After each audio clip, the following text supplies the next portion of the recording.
हिस्सों में 3 दिन बारिश का अलर्ट जारी कर दिया गया है। लोगों को उमस भरी गर्मी से राहत मिलेगी। बड़ी खबर आपको बता रहे हैं, प्रदेश के ज्यादातर हिस्सों में 3 दिनों तक मौसम जो है बदलाव नजर जरूर आ सकता है। आज रात से एक्टिव होगा मॉनसून। प्रदेश के ज्यादातर हिस्सों में 3 दिन बारिश का अलर्ट जारी किया गया है। लोगों को उमस भरी गर्मी से राहत मिलेगी। हरियाणा में आज रात से फिर एक्टिव होगा मॉनसून। प्रदेश के ज्यादातर हिस्सों में 3 दिन बारिश का अलर्ट। लोगों को उमस भरी गर्मी से राहत मिलेगी।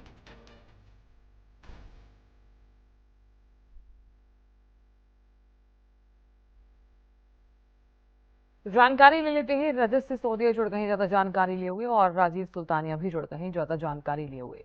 सबसे पहले रजत आपका रुख करना चाहूंगी मैं, किस तरह से मौसम नजर आ रहा है और क्योंकि आज रात से फिर से एक्टिव होगा मॉनसून।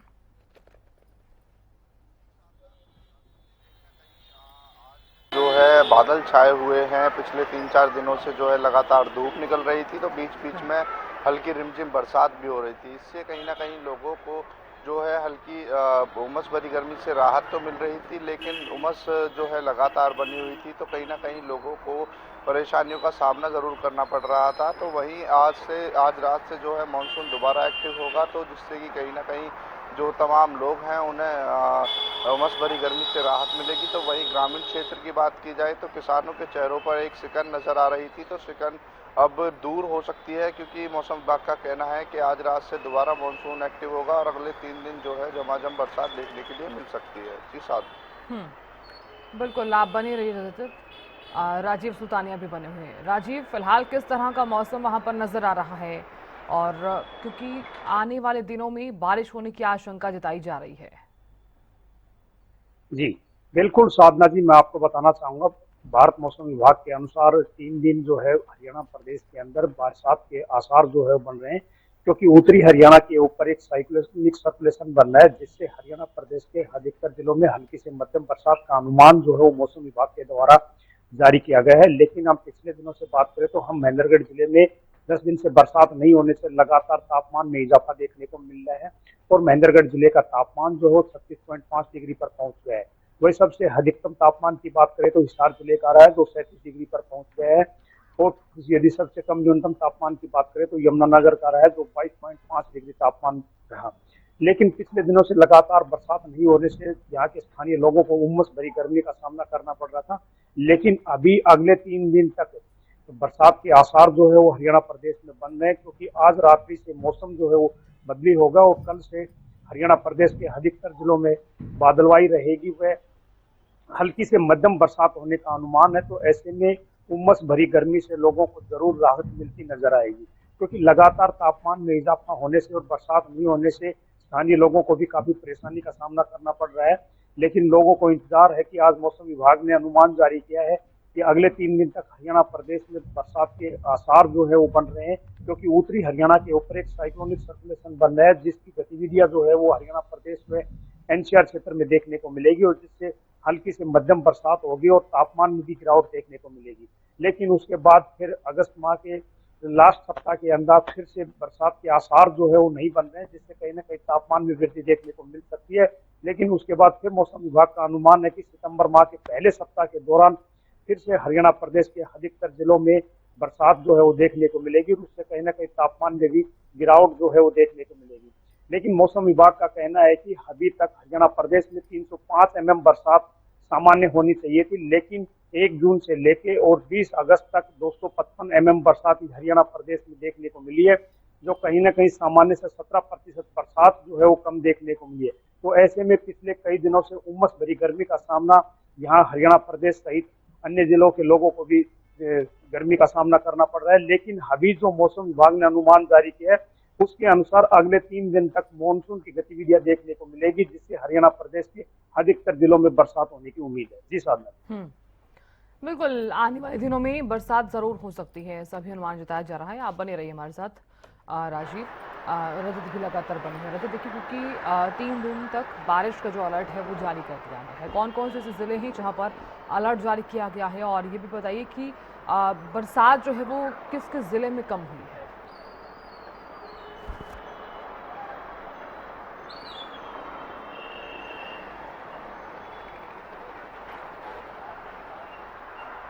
आवाज पहुंच पा रही है रजत? रजत, आवाज पहुंच पा रही है? दोबारा संपर्क साधने का हम प्रयास कर रहे हैं, दोबारा से कनेक्ट कीजिए आप। राजीव सुल्तानिया अभी लगातार बने हुए। राजीव, देखिए, क्योंकि 3 दिन तक बारिश का अलर्ट जारी कर दिया गया है, भले ही भीषण गर्मी से राहत मिले, लेकिन कौन कौन से ऐसे जिले हैं जहां पर बरसात जो है वो कम होने के आसार नजर आ रहे हैं? जी बिल्कुल साधना जी, मैं आपको बताना चाहूंगा जो 3 दिन का बरसात का अलर्ट जो है वो मौसम विभाग के द्वारा जारी किया है। ऐसे में उत्तरी हरियाणा के जो जिले हैं उनमें भारी बरसात भी देखने को मिल सकती है, लेकिन अभी भी हरियाणा प्रदेश के अंदर 7 जिले ऐसे हैं जिनमें सूखे जैसे हालात हैं, जैसे हिसार है, सिरसा है, भिवानी है। इन जिलों में बहुत ही कम बरसात हुई है, जिससे नाम मात्र की बरसात होने से किसान भी काफी चिंतित है, क्योंकि फसल जो है वो सूखने की कगार पर है। क्योंकि पिछले दिनों से अभी मौसम विभाग ने एक अनुमान तो पहले ही जारी कर दिया था कि और वर्षों की तुलना में अब की बार मानसून की जो गतिविधि है हरियाणा प्रदेश में कम देखने को मिलेंगी। कहीं ना कहीं वो सही साबित भी हो रही है। 70% बरसात जो है वो सालों की तुलना में अब की बार कम देखने को मिली है, लेकिन कहीं ना कहीं बरसात कम होने की वजह से उमस भरी गर्मी का सामना तो स्थानीय लोगों को करना ही पड़ा, लेकिन उसके साथ साथ जो किसान की फसल है उसमें भी नुकसान जो है वो देखने को मिल रहा है।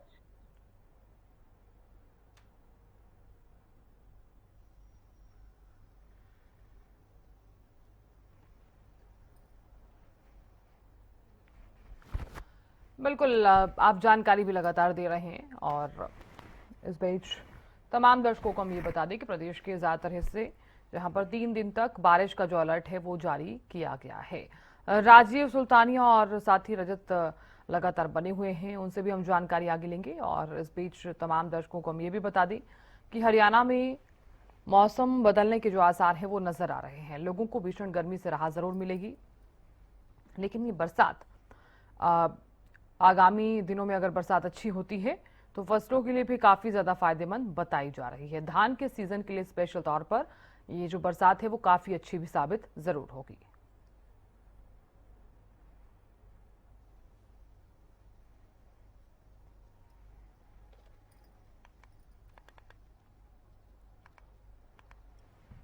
तो हरियाणा में आज रात से फिर से मानसून एक्टिव हो जाएगा। हालांकि अगर मानसून का भी जिक्र किया जाए तो जितनी अपेक्षा इस बार इस सीजन में की गई थी उतनी अच्छी बरसात नहीं हुई है। और एक तरफ तो बरसात जब हुई तो भीषण गर्मी से जरूर राहत मिली है, लेकिन जो व्यवस्थाएं सरकार की तरफ से कहा जा रहा था, कि प्रशासन की तरफ से बार बार कहा जा रहा था कि इस बार व्यवस्थाएं अच्छी देखने को मिलेगी, ड्रेनेज सिस्टम भी अच्छा देखने को मिलेगा, क्योंकि जल भराव और जल जमाव के चलते लोग काफी ज्यादा परेशान नजर आए। लेकिन एक बार फिर से कहा जा सकता है कि प्रशासन ने जो तमाम दावे किए वो फेल साबित हुए हैं। राजीव सुल्तानिया लगातार बने हुए। राजीव, देखिए, हम लगातार मानसून का जिक्र कर रहे थे। मानसून आज रात से एक्टिव हो जाएगा, लेकिन एक परेशानी जल भराव और जल जमाव जो शायद ही कभी खत्म होगी, ये कहना इसलिए भी गलत नहीं होगा क्योंकि जब जब भी प्रशासन तमाम तरह के दावे करता है तो अगले ही दिन हम देखते हैं वो दावे फेल हो जाते हैं। जी बिल्कुल साधना जी, मैं आपको बताना चाहूंगा हरियाणा प्रदेश के अंदर और वर्षों की तुलना में आपकी बार बरसात कम देखने को मिली है, लेकिन जब जब बरसात होती है यानी कि हल्की बरसात होती है तब भी शहरी जो क्षेत्र है उसमें जल भराव और जल जमाव की स्थिति उत्पन्न हो जाती है। क्योंकि प्रशासन के अब की बार दावे थे कि जो गंदे नाले हैं या नालियां हैं उनकी सफाई का कार्य मानसून आने से पहले ही करा दिया जाएगा, लेकिन कहीं ना कहीं प्रशासन के द्वारा कागजों के अंदर वो सब चीजें करवाई भी गई है, लेकिन हम धरातल स्तर पर सच्चाई की बात करें तो धरातल स्तर के ऊपर उनकी सच्चाई नहीं है। क्योंकि जैसे ही बरसात होती है तो शहर के अधिकतर हिस्सों में जल भराव की जो स्थिति है वो उत्पन्न हो जाती है, जिससे कहीं ना कहीं पानी की जो निकासी है वो समुचित तरीके से नहीं होने से स्थानीय लोगों को भी काफी परेशानी का जो सामना है वो करना पड़ता है। क्योंकि पीछे हमने देखा था कि हल्की जो बरसात हुई थी उससे पानी जो था वो सड़कों पर जमा हो गया, जिससे जो स्थानीय लोग हैं उन रास्तों से गुजरते हैं तो उनमें गड्ढे भी दिखाई नहीं देते हैं और उसमें काफी परेशानियां जो है वो स्थानीय लोगों को देखने को मिलती हैं। क्योंकि प्रशासन के दावे थे कि अब की बार जल भराव की स्थिति उत्पन्न नहीं होने दी जाएगी, लेकिन जैसे ही बरसात हुई धरातल स्तर पर जो प्रशासन के दावे थे उनकी पोल खुलती नजर आई और उन परेशानियों का सामना स्थानीय लोगों को करना पड़ता है।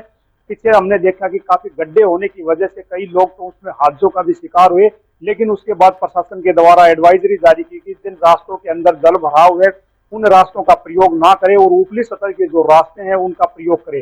तो ऐसे में कहीं ना कहीं जो प्रशासन जो दावे कर रहा था, उन दावों में कहीं ना कहीं सच्चाई जो है वो नजर नहीं आई और उनका खामियाजा जो था वो स्थानीय लोगों को भुगतना पड़ा। और जल भराव की स्थिति लगातार जो है पिछले दिनों बरसात के दौरान देखने को मिली थी, लेकिन उसके बाद फिर से प्रशासन के द्वारा उन्हें गंदे नालों की सफाई का कार्य कराया गया। लेकिन अब भी शहर के अंदर अधिकतर नाले जो है ऐसे हैं जहां पर मिट्टी जमा है या पॉलीथीन वगैरह जो है उन नालों के अंदर फंसी हुई है, जिससे बरसात होती है तो पानी की निकासी जो है वो सही समुचित तरीके से नहीं होती है।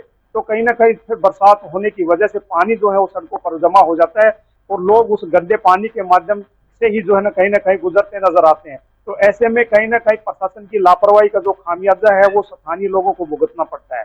जी साधना जी। बिल्कुल, बहुत शुक्रिया जानकारी देने के लिए और बने रहने के लिए।